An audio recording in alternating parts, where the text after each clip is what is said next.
everyone, welcome to the 4th day of what I ate for vegan June. And so for breakfast I had a leftover melt-in-the-middle cookie with some of my strawberry jam. I first made a cup of tea to have with this. This was just like a loose leaf herbal tea blend, and I just use a teaspoon and then leave it to brew for a few minutes. And so, as I say, I had the last cookie. The recipe for this is in the previous video, and I had some of that with my homemade strawberry jam that needed using up. Again, the recipe for this is down below, and you can keep these cookies in a container in the cupboard for up to 4 days, but as they are using all fresh ingredients, no longer than that. And so I just took a little bit of the jam and spread that on, and it worked really well. It was actually almost like a scone and jam, but I just loved the combination with the chocolate as well. For a morning snack I made these pizza crackers, and for this I just firstly preheated my oven to 180 degrees Celsius, and then into a large bowl I added 1.5 cups of oat flour, half a cup of chickpea flour, 3 tablespoons of nutritional yeast, 2 tablespoons of oregano, 4 tablespoons of tomato paste, 1 tablespoon of onion flakes, 1 teaspoon of garlic powder, a teaspoon of olive oil, and then I seasoned it with salt and black pepper, and I mixed that all together with 4 tablespoons of water. And then once it begins to stick, you can then almost form it into a ball with your hands, and then I just lined a baking tray, tipped it out onto that, and then began to press it down with my fingers. You could make life so much easier and use a rolling pin if you have one. I formed an even rectangular shape from it and made it as thin as I could, and then using a spatula I just tried to neaten up the edges a little bit. I then took a knife and cut it into smaller rectangles. It made 12 crackers altogether, and then I popped those in the oven for 20 minutes to bake. This is almost like a take on my oat pizza base, but with all the pizza topping flavours. And so I just had that with a small amount of my 3-bean chili that was still left over.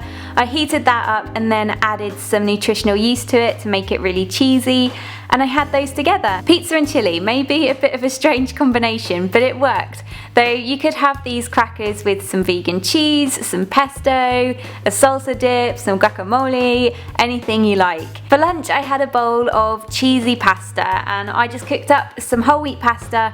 I use a cup of uncooked pasta for 1 portion. I also had a batch of vegan cheese sauce left over in the fridge, so I just heated that up and then I added it to my food processor, and to that I added in some jalapeno slices that I chopped up, and this gives it more of a nacho cheese flavour, and it really works. So I blended that up again, and then once the pasta was cooked I drained that off and then added the cheese sauce to the pan, put the pasta back in with it and gave it a really good stir. I just topped it with some cracked black pepper and some fresh chopped parsley, and it's such a great cheese sauce for pasta. You can use it for so many different things. I also used it in the aubergine lasagna, as you saw the other day. You can even add more nutritional yeast to it if you like it to be extra cheesy. For a snack in the afternoon I just made a really quick green juice, and for this I just juiced up 1 cucumber, 1 wedge of honeydew melon, a thumb-sized piece of fresh ginger,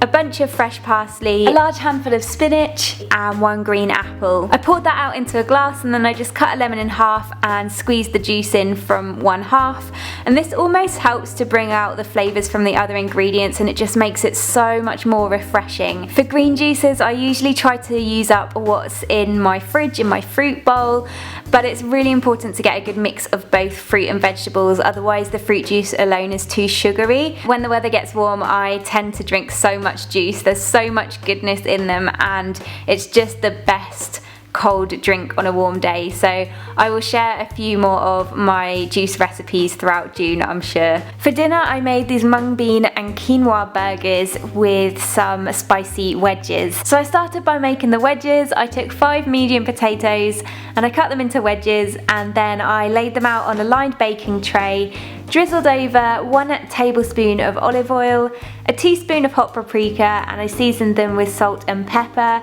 Made sure that they were all well coated, and then I popped them in the oven on 180 degrees Celsius, and they usually take 25 to 30 minutes to cook. In the meantime, I cooked up 1 cup of quinoa, and once that was cooked, to my food processor I added 1.5 cups of cooked mung beans and then the quinoa, and I pulsed that for around 20 seconds. I then flavoured the mixture using half a teaspoon of cumin, half a teaspoon of ground coriander, half a teaspoon of turmeric, half a teaspoon of garlic powder, and then I seasoned it with salt and pepper. I then pulsed it some more to blend everything together, but you don't want it to become too mushy. I then divided that mix into 4 and formed burgers from them, placed them on a lined baking tray, and then popped those in the oven for 15 minutes. In that time I shredded some lettuce and I sliced a tomato and some red onion. I then laid a bed of the lettuce out on the plates, and then once everything was cooked I served up the burgers on the lettuce, added on the wedges, and then I topped the burgers with some of my homemade ketchup and the tomato and onion slices. I love finding different ways to make burgers, and I'd never actually tried mung beans before, but we saw them in the supermarket and thought that we'd give them a try. But beans work really well in general for vegan burgers, and you could have this in a burger bun, you could have it in a salad or with some rice, and they tasted great. They had a really great flavour from all of the spices that I'd added in. For dessert we just shared a bowl of some vanilla caramel popcorn. I started by melting a teaspoon of coconut oil in a large pan on a medium heat, and then I added in a handful of popcorn kernels, left them to pop away. And whilst that was doing its thing, in a bowl I mixed together 1 teaspoon of almond butter, half a teaspoon of vanilla extract, and 2 tablespoons of agave nectar, or you could use maple syrup. And I mixed that all together well, and then once the popcorn was done I served that in a bowl and then drizzled the caramel sauce on top. And this was so delicious. You have to try this. Again, I love coming up with different ways to make popcorn, and I'm actually usually more of a savoury popcorn kind of person, but this was really good. Thank you so much for watching and for all of your lovely comments on Vegan June so far. I wish I could reply to all of them, but I'm so happy that you enjoy them, and I will see you again tomorrow for another one. Bye!